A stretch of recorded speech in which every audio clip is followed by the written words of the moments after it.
صفدر نے ڈھیلے ہاتھوں سے ریسیور رکھے تاکہ ٹی وی پر اسپیشل بلیٹن کا اعلان شروع ہو گیا اور پھر اس اسپیشل بلیٹن میں بتایا گیا کہ انگالہ کے حکمران پرنس شاما شاہی محل میں اپنے مخصوص ایریے میں مردہ پائے گئے ہیں۔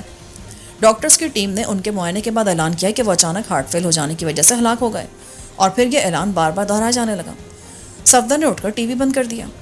عمران صاحب، اگر آپ پہلے بتا دیتے تو کم سے کم مجھے چیف کے ہاتھوں ذلیل نہیں ہونا پڑتا۔ صفدر نے عمران سے کہا، ہاتھوں کا لفظ تم نے غلط استعمال کیا، باتوں کہتے تو درست تھا۔ دوسری بات ہے کہ تمہیں تو چیف نے سرخاب کا پڑ لگا دیا ہے۔ سینئر ممبر آف پاکیشا سیکرٹ سروس کا خطاب سرخاب کے پڑ سے کم تو نہیں۔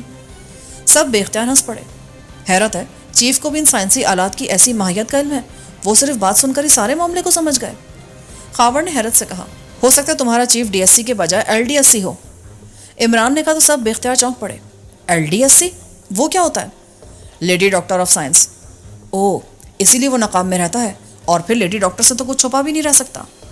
عمران نے کہا تو سب کھلکھلا کر ہنس پڑے، اور عمران دل ہی دل میں ہنس رہا تھا کیونکہ اس نے یہاں پہنچتے ہی واش روم میں جا کر بلیک زیرو کو کال کر کے ساری تفصیل بتا دی تھی۔ اس کے ساتھ ہی اس کہانی کا اختتام ہوتا ہے۔